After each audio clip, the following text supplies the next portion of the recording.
Selamat pagi, selamat bertemu kembali dengan pembelajaran fisika. Salam sehat untuk kita semua. Pada pertemuan kali ini kita akan melanjutkan pembahasan kita tentang medan magnet. Pada kali ini tujuan yang akan kita pelajari yaitu mempelajari gaya magnetik atau biasa dikenal dengan gaya Lorentz. Dalam percobaan yang dilakukan oleh Ørsted juga menemukan bahwa sebuah penghantar yang dialiri arus listrik dan berada dalam medan magnet, maka penghantar tersebut akan mengalami tarikan atau dorongan gaya yang dinamakan dengan gaya magnetik atau gaya Lorentz. Pada pembahasan yang lalu tentang medan magnet atau induksi magnet, bahwa sebuah penghantar yang berarus listrik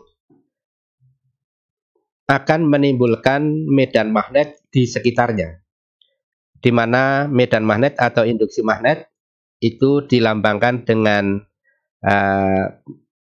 besaran B. Nah, pada kali ini Ørsted dalam percobaannya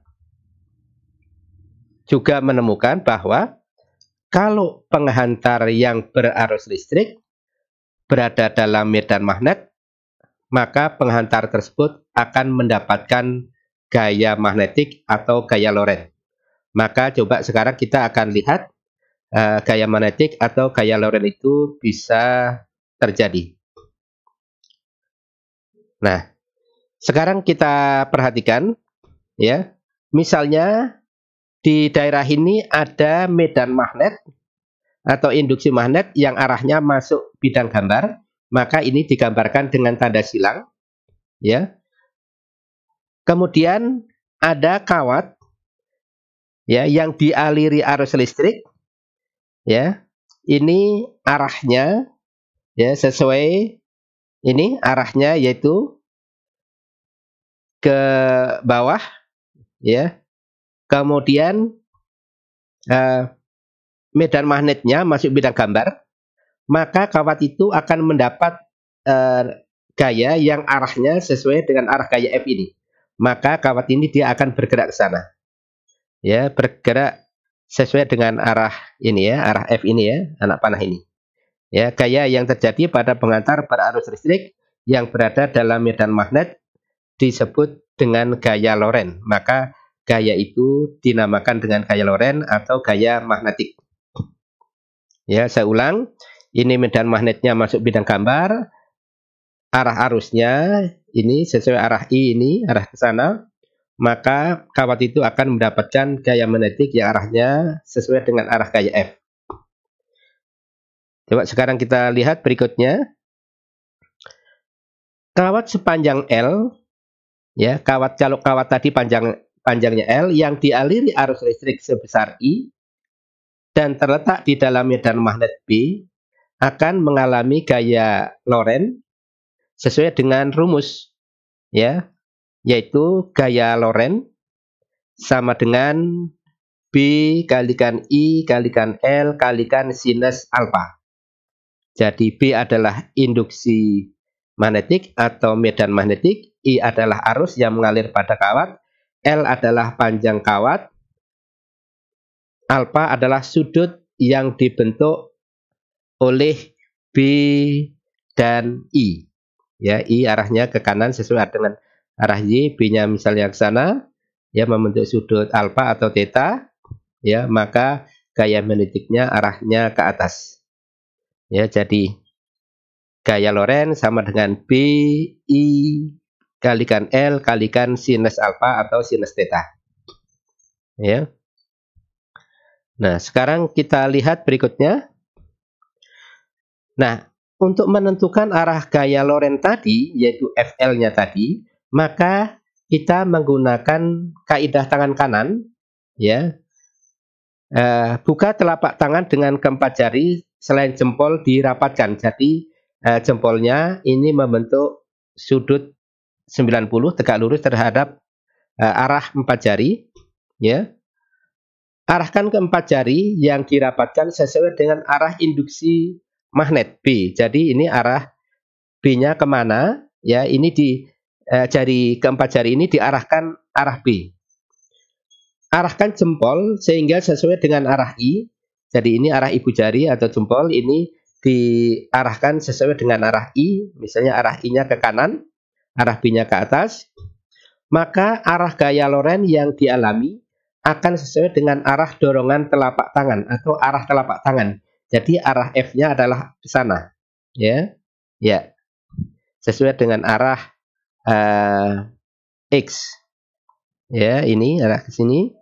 Ya, jadi ini saling tegak lurus. I-nya ke sana ke kanan, kemudian F gaya magnetiknya sesuai dengan arah telapak tangan, kemudian B-nya arah keempat jari.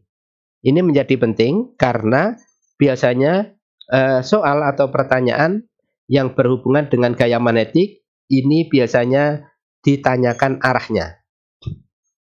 Ya, kita lihat berikutnya. Nah, sekarang kita lihat ya, gaya Lorentz antara dua konduktor lurus, panjang, dan berarus atau dua penghantar lurus, panjang, dan berarus. Besar gaya tarik-menarik atau tolak-menolak antara dua penghantar lurus, panjang, sejajar, dan berarus. Misalnya yang pertama, ini kita berikan arah arus berlawanan, ya, penghantarnya sejajar. Maka penghantar yang pertama ini akan mendapatkan gaya magnetik yang arahnya ke kiri. Kemudian pada penghantar yang kedua arahnya ke kanan. Sehingga ini tolak-menolak. Maka ini kawatnya dia akan bergerak keluar, ya, tolak-menolak. Ya. Tetapi kalau misalnya dua penghantar ini dilewati arus searah, ya, maka dia akan tarik-menarik. Nah, besarnya gaya Lorentz persatuan panjang ini bisa dicari dengan rumus yaitu μ0 I1 kalikan I2.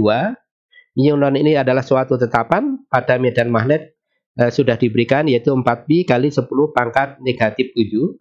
I1 adalah kuat arus listrik atau arus listrik pada penghantar yang pertama. I2 adalah kuat arus listrik pada penghantar yang kedua. Dibagi 2pi kalikan A ini adalah jarak antara dua penghantar. Ya, saya ulang, besarnya gaya tolak-menolak atau tarik-menarik persatuan panjang, ya, ini sama dengan μ0 I1 kalikan I2 dibagi 2pi A. Gaya Lorentz pada muatan yang bergerak. Ya. Ternyata muatan yang bergerak juga akan mengalami gaya magnetik. Ya. Coba sekarang kita lihat partikel bermuatan Q yang bergerak dengan kecepatan v dan memasuki medan magnetik B juga merasakan gaya Lorentz. Yang besarnya adalah, ya, besarnya gaya Lorentz yaitu F sama dengan Q kalikan V kalikan B kalikan sinus theta. Di mana theta adalah sudut antara arah V, ya, arah kecepatan muatan dengan arah B. Ya, Q adalah besarnya muatan dalam kolom, V adalah kecepatan muatan, B adalah induksi magnetik atau medan magnet, theta adalah sudut antara V dan B. Untuk muatan positif, arah gaya magnetiknya sesuai dengan yang diperoleh dari kaidah tangan kanan.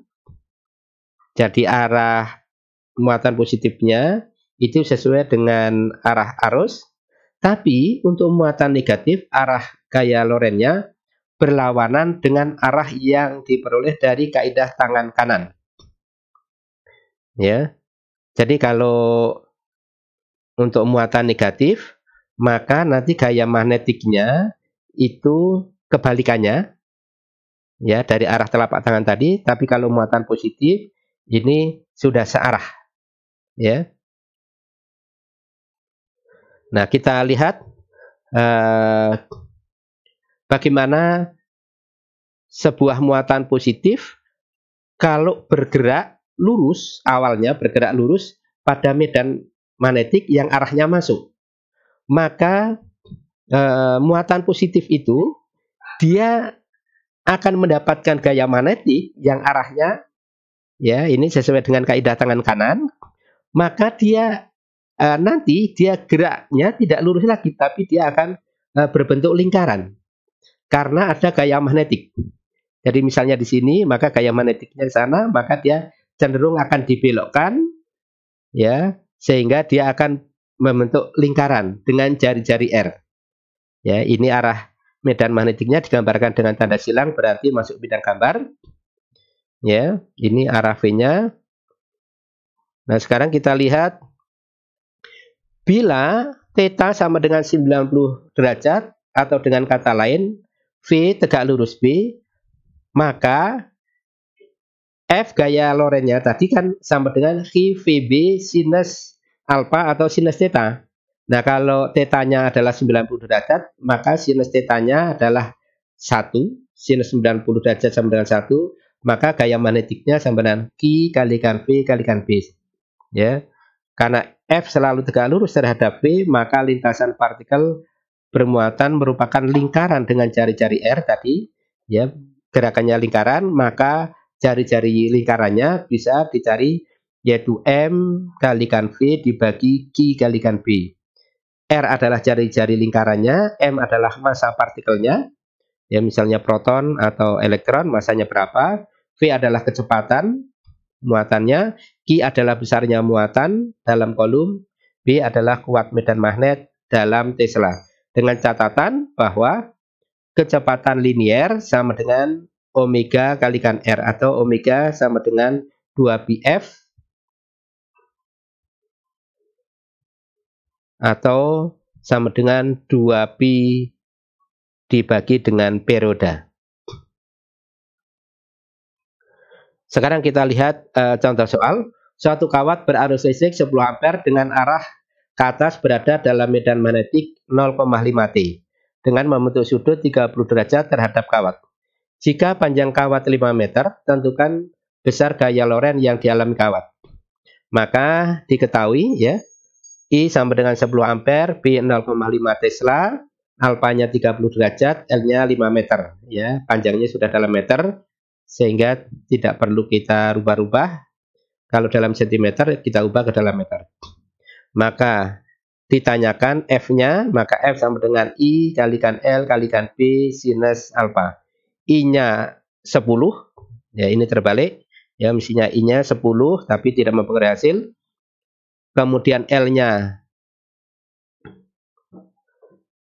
B-nya 0,5, ya, B-nya 0,5, kemudian I-nya 10, kemudian L-nya 5, kalikan sinus 30. Sinus 30 adalah setengah, 0,5 kalikan 10 kalikan 5, 25 kalikan setengah sama dengan 12,5 Newton. Saya kira bisa dipahami. Ya, ini kebetulan arah gaya Lorentz-nya tidak ditanyakan. Kalau ditanyakan tentunya tetap menggunakan kaidah tangan kanan. Contoh soal yang kedua, dua kawat lurus yang panjangnya 2 meter berjarak 1 meter satu sama lain. Kedua kawat dialiri arus yang sama besar dan arahnya berlawanan. Jika gaya yang timbul pada kawat 1,5 kali 10 pangkat negatif 7 Newton per meter, gaya persatuan panjangnya 1,5 kali 10 pangkat negatif 7 Newton per meter, tentukan kuat arus yang mengalir pada kedua kawat tersebut. Sekarang kita lihat arah arusnya. Yang pertama ini ke kanan, ini ke kiri, maka gaya Lorentz-nya ini adalah, kalau kita lihat tadi, apakah tolak menolak atau tarik menarik. Ya, nanti kalian lihat lagi. Besarnya kuat arus yang mengalir pada kedua kawat adalah titik. Maka tadi F per L gaya persatuan panjang mu 0 I1 I2 dibagi 2πt. Mu 0-nya adalah 4π kali 10 pangkat negatif 7 dibagi 2π menjadi 2 kali 10 pangkat negatif 7. 4π dibagi 2π 2, ya, karena mu 0 itu sama dengan 4π kali 10 pangkat negatif 7. I Ini akan dicari, L-nya adalah 1 meter, gaya persatuan panjang 1,5 kali 10 pangkat negatif 7. Maka I kuadrat 1,5 kali 10 pangkat negatif 7 dibagi 4 kali 10 pangkat negatif 7. Ya, ini L-nya 2 kalikan 2, 4 ya. Sehingga ini dibawa ke ruas kiri menjadi pembagi 4 kali 10 pangkat negatif 7. Maka I kuadrat sama dengan 0,375 ampere atau I akar dari ini 0,61 ampere. Karena I sama dengan I1 sama dengan I2, maka I1 0,61 ampere dan I2 sama dengan 0,61 ampere. Baik anak-anak, saya kira pembelajaran hari ini cukup sekian. Nanti tugas itu kami upload di dalam Google Classroom supaya anak-anak bisa mengerjakan, nanti dikirim lewat Google Classroom. Sekian, terima kasih. Selamat belajar.